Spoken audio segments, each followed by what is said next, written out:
Hello my dear students, welcome to all. आज हम अपने इस लेक्चर में कार्बोहाइड्रेट्स का नया चैप्टर स्टार्ट करते हैं और जो बीएससी फिफ्थ सेमेस्टर में ऑर्गेनिक वाला पोर्शन होगा उसमें बहुत इंपॉर्टेंट अपना रोल प्ले करता है। सो हम स्टार्ट करते हैं carbohydrate. Carbohydrate, carbo and hydrate.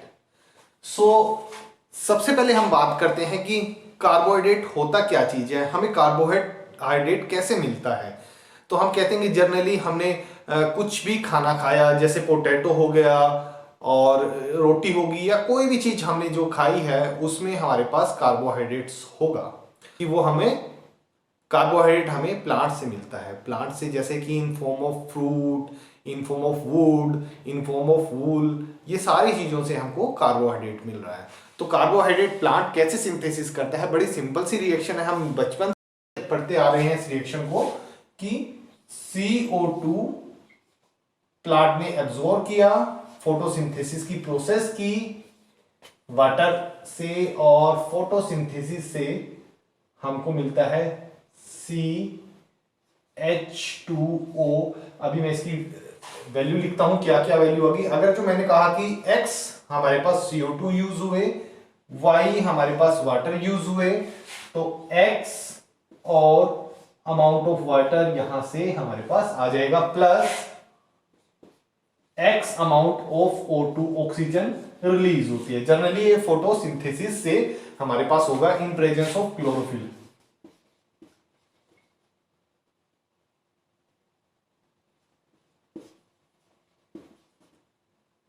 In presence of chlorophyll. So हमारे पास जो रिएक्शन हुई, जो हमारे पास फाइनली बनता है कार्बोहाइड्रेट्स। और कार्बोहाइड्रेट्स यहां से हमको ना एक डेफिनेशन निकल के आ रही है कि यहां पर देखो हमको क्या दिख रहा है कि कार्बन दिख रहा है और हाइड्रेट दिख रहा है। मींस हाइड्रेट मतलब वाटर, कार्बन, और मैं इसको अलग अलग मार्क करता हूं, कार्बन और हाइड्रेट।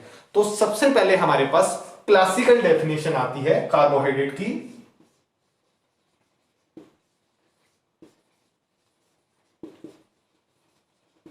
क्लासिकल डेफिनेशन क्या बोलती है कार्बोहाइड्रेट में कि द कंपाउंड कंटेनिंग, जो कंपाउंड थे कार्बन, हाइड्रोजन और ऑक्सीजन के, उनमें hydrates of carbon is known as carbohydrate. Hydrates of carbon, hydrates of carbon is known as carbohydrate. तो हाइड्रेट ऑफ कार्बन मींस, मैं एक छोटा सा एग्जांपल लिखता हूं कि C6H12O6, ये वाटर की फॉर्म में हुआ कि H2O, इसको हमने 6 बोला और C6। सो ये हमारे पास कार्बोहाइड्रेट का एक छोटा सा एग्जांपल बनता है। ग्लूकोज बोल सकते हो आप, इसको फ्रक्टोज बोल सकते हो, हेक्सोज ये हमारे पास रहेगा। तो हमने बोला कि इसमें क्लासिकल डेफिनेशन के अकॉर्डिंग जो hydrates of carbon is known as carbohydrate. But यहां से कुछ इसकी लिमिटेशन निकल के आ रही हैं जो क्लासिकल डेफिनेशन को फेल करती हैं। लिमिटेशन क्या थी?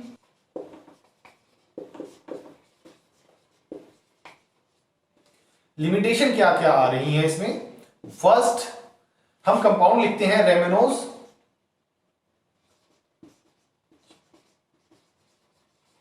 रेमोनोज एक कंपाउंड है जिसका मॉलिक्यूलर फार्मूला C6H12O5, एंड दूसरा कंपाउंड था हमारे पास डीऑक्सीराइबोस। या डीऑक्सीराइबोस में बहुत सारे कंपाउंड हो जाएंगे हमारे पास, डीऑक्सी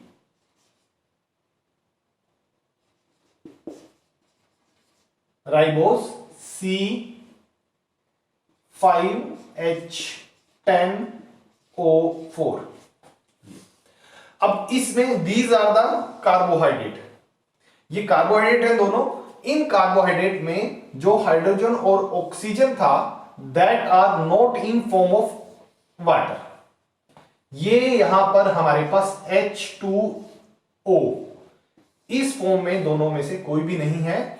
तो ये डेफिनेशन को फेल करता है, या हम कह सकते हैं इस डेफिनेशन का एक वीक पॉइंट ये आता है कि कुछ हमारे पास कार्बोहाइड्रेट ऐसे भी हैं जिनमें हमारे पास हाइड्रोजन और oxygen not in form of water, water की फॉर्म में नहीं होगा, तो वो उसको हम कार्बोहाइड्रेट बोलते हैं, बट ये इस डेफिनेशन को अपोज करता है।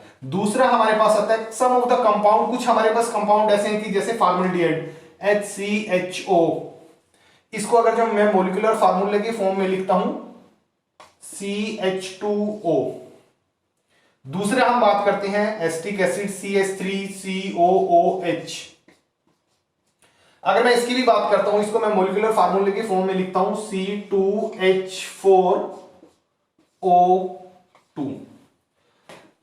Formaldehyde is not a carbohydrate, as well as जो एसिटिक एसिड होगा ये भी हमारा कार्बोहाइड्रेट नहीं है, क्योंकि इनके नाम से ही पता लग रहा है हमको। और इसमें हाइड्रोजन और ऑक्सीजन दोनों वाटर की फॉर्म में होगा।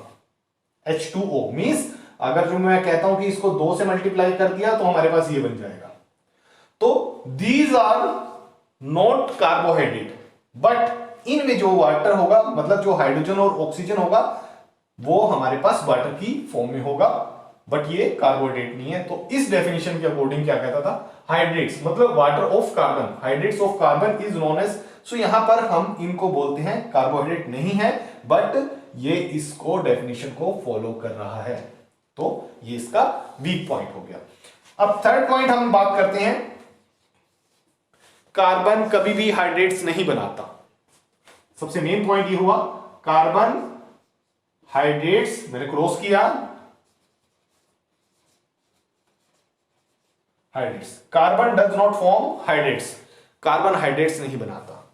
तो हमने कार्बोहाइड्रेट वाला चैप्टर स्टार्ट किया। हमने बोला था कि कार्बोहाइड्रेट कैसे सिंथेसिस होता है, कि CO2 वाटर क्लोरोफिल की प्रेजेंस में हमारे पास कार्बोहाइड्रेट बन जाता है, प्लस ऑक्सीजन, ऑक्सीजन हमारे पास रिमूव हो जाती है। तो क्लासिकल डेफिनेशन की हमने बात की, तो कंपाउंड कंटेन कार्बन, हाइड्रोजन और ऑक्सीजन, और दैट जो ये कॉम्बिनेशन होगा वो हम बोलते हैं कि hydrates of carbon is known as carbohydrate. But इस डेफिनेशन के अकॉर्डिंग ये 3 पॉइंट हमारे पास ऐसे निकल के आ रहे थे जो इस डेफिनेशन को अपोज कर रहे थे। फर्स्ट इज द रेमोनेज और डीऑक्सीराइबोज, जो हमारे पास 2 कंपाउंड थे जिसमें हाइड्रोजन और ऑक्सीजन वाटर के फॉर्म में नहीं थे, तो हमारे पास पहले ये डेफिनेशन को डिसअप्रूव करता है। देन HCHO फॉर्मल्डिहाइड और एसिटिक एसिड, हमारे पास 2 ऐसे कंपाउंड थे जो कार्बोहाइड्रेट नहीं है, बट उसमें हाइड्रोजन और ऑक्सीजन वाटर की फॉर्म में है, बट वो कार्बोहाइड्रेट नहीं है। तो ये भी इस डेफिनेशन को डिसअप्रूव कर रहा है। थर्ड पॉइंट हमारे पास आता है, कार्बन कभी हाइड्रेट बनाता ही नहीं है। तो थर्ड पॉइंट हमारे पास यहां से आ गया। तो ये 3 पॉइंट थे जो इस डेफिनेशन को डिसअप्रूव कर रहे थे। तो इसके बाद नई डेफिनेशन आती है हमारे पास, मॉडर्न डेफिनेशन। सो हम बात कर रहे हैं मॉडर्न डेफिनेशन की। मॉडर्न डेफिनेशन में क्या होता है,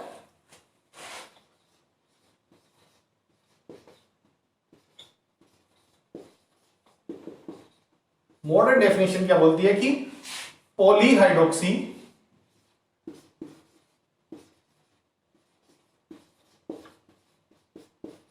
एल्डिहाइड और polyhydroxy ketone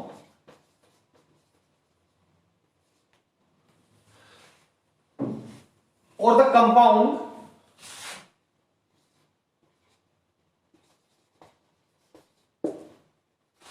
which on hydrolysis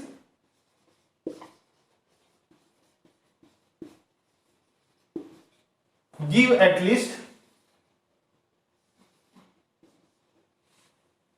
one of them। इन दोनों में से हाइड्रोलिसिस के बाद, या कोई भी कंपाउंड जो इन दोनों में से, हाइड्रोलिसिस के बाद इन दोनों में से कोई भी एक कंपाउंड दे रहा है, and that should contain, and also contain a chiral carbon.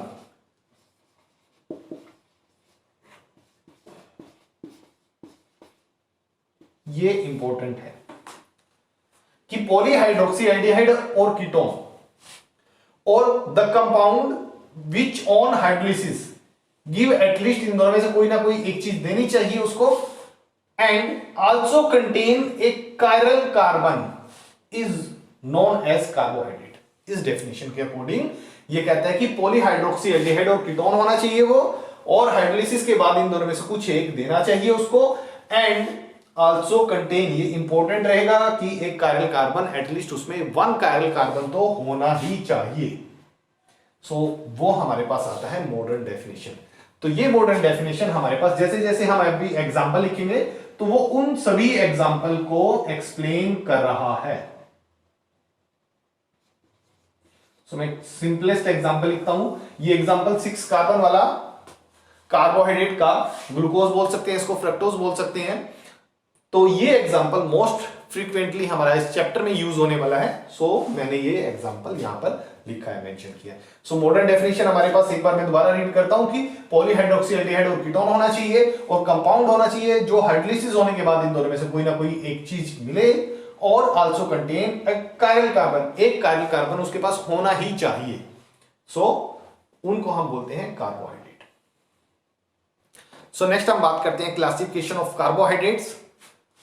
So classification of carbohydrates, carbohydrates को हम सैकराइड्स भी बोलते हैं।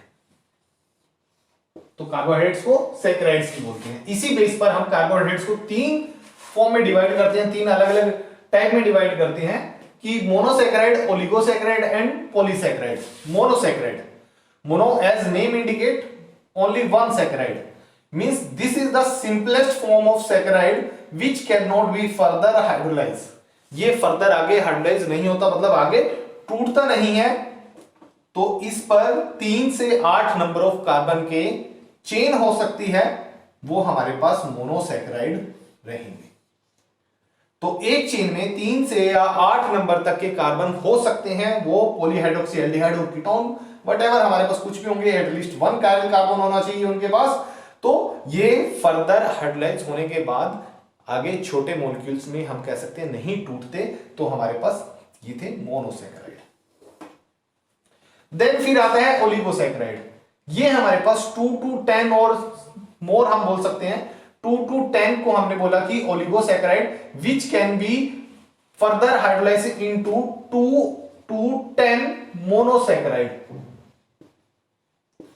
2 से 10 मोनोसैकराइड में डिवाइड हो जाएगा, उसको हम बोल सकते हैं ओलिगोसैकराइड। इसको फर्दर हमने 3 हिस्सों में यहां पर डिवाइड किया हुआ है। Disaccharide, di means 2 monosaccharide which can be hydrolyse into 2 monosaccharide unit. इसका एग्जांपल रहा हमारे पास glucose. Trisaccharide which can be hydrolyse into 3 monosaccharide. Monosaccharide हमारे पास जरूर होना चाहिए, यहां पे लिखेंगे आप मोनोसैकराइड। इसका एग्जांपल देन टेट्रासैकराइड। टेट्रासैकराइड में हमने बोला कि which can be further hydrolyzed into 4 monosacharide example. Then हम बात करते हैं पॉलीसैकराइड की। पॉलीसैकराइड, इसमें हमारे पास मेनी मोनोसैकराइड यूनिट हो सकते हैं, नियर अबाउट 100 और मोर देन 100। सो हमने इसको बोला है, इसको एग्जांपल हमारे पास स्टार्च एंड सेलुलोज। स्टार्च हमारे पास प्लांट से मिलता है, जैसे चावल हम कभी बनाते हैं, जो चावल बनाए तो वो उबाल के, अगर जो पानी में रखा उसको चावल को उबालते हैं, जो उसके ऊपर पीच बोलते हैं जिसको हम, वो हमारे पास स्टार्च रहेगा। और सेलुलोज, ये हमारे पास, ये भी प्लांट से मिलता है। सेलुलोज को कौन डाइजेस्ट कर सकता है? Ruminant animal. हम सेलुलोज को डाइजेस्ट नहीं कर सकते, हम सिर्फ स्टार्च को डाइजेस्ट कर सकते हैं। सेलुलोज को डाइजेस्ट करने के लिए हमारे पास ऐसा कोई एंजाइम नहीं है जो सेलुलोज में बीटा बॉन्डिंग होती है। जैसे जैसे हम चैप्टर पढ़ेंगे तो हम सेलुलोज का स्ट्रक्चर भी करेंगे, तो सेलुलोज के स्ट्रक्चर में हम फाइंड आउट करेंगे क्यों हम इसको डाइजेस्ट नहीं कर सकते। सो हमने बोला कि classification of carbohydrate on carbohydrate is also known as saccharide. Saccharide को हमने मोनोसैकराइड, ओलिगोसैकराइड, पॉलीसैकराइड, मोनोसैकराइड जो फर्दर आगे डिवाइड नहीं होगा, ओलिगोसैकराइड जो 2 to 10 मोनोसैकराइड में डिवाइड हो सकता है, 2 वाले को डाइसैकराइड, 3 वाले को ट्राइसैकराइड, टेट्रासैकराइड, सो ऑन हमारे पास बन सकता था। पॉलीसैकराइड फिर हमने बोला कि जो बहुत ज्यादा मोनोसैकराइड यूनिट में डिवाइड हो सकता है, सेलुलोज और स्टार्च इसका सबसे कॉमन और सिंपलेस्ट एग्जांपल है। फर्दर हम कार्बोहाइड्रेट को अलग 2 फॉर्म में और डिवाइड करते हैं कि one is sugar, other is non sugar. Sugar को हमने बोला कि the carbohydrate which are sweet in test.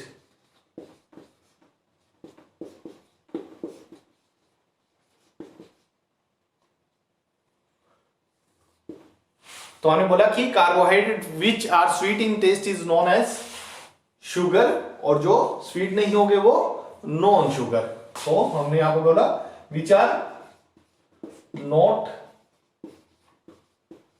Sweet, तो हमारे पास वो नॉन शुगर। एक हमने कार्बोहाइड्रेट को इस फॉर्म में भी डिवाइड किया। अदर हमारे पास इंपॉर्टेंट फॉर्म बनती है वो reducing and non reducing.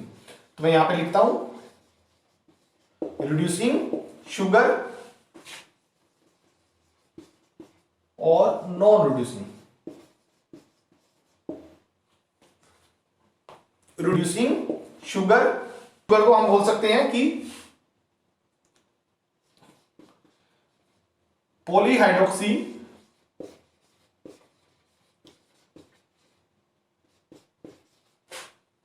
Aldehyde होगा या फिर कीटोन होगा। पॉलीहाइड्रोक्सी एल्डिहाइड और कीटोन जो हमारे पास क्या करता है, टोलेंस या फेलिंग सॉल्यूशन को रिड्यूस कर देता है। जो रिड्यूस करता है which reduce the Tollens reagent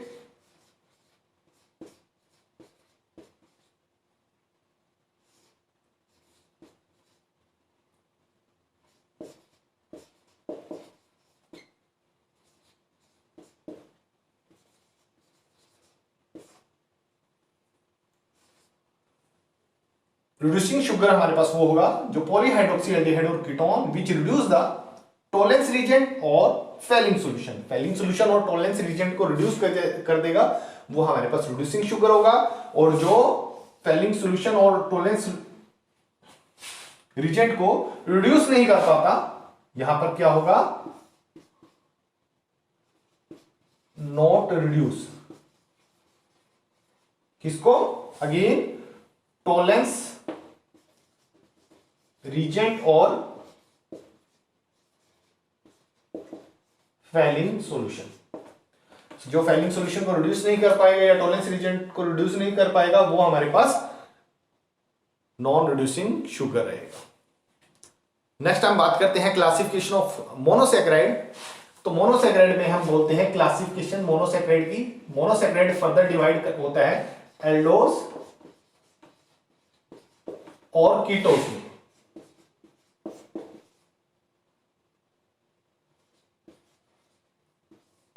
Eldhose और कीटोस। एल्डोस में एल्डिहाइड ग्रुप रहेगा, एक हमारे पास H रहेगा। कीटोस में हमारे पास हाइड्रोजन नहीं रहेगा, यहां पर कार्बन की चेन होगी, तो हमारे पास कीटोन ग्रुप हुआ और ये एल्डिहाइड ग्रुप हुआ। Depending upon number of carbon atom, इनकी फर्दर डिफरेंट क्लासिफिकेशन बन जाती है। जैसे कि हमारे पास ट्रायोस, टेट्रोस, पेंटोस, हेक्सोस सारे एग्जांपल आएंगे, उनमें एल्डिहाइड ग्रुप भी हो सकता है, उसमें कीटो ग्रुप भी हो सकता है। सो हम बात करते हैं एल्डोज और हेक्सोस की।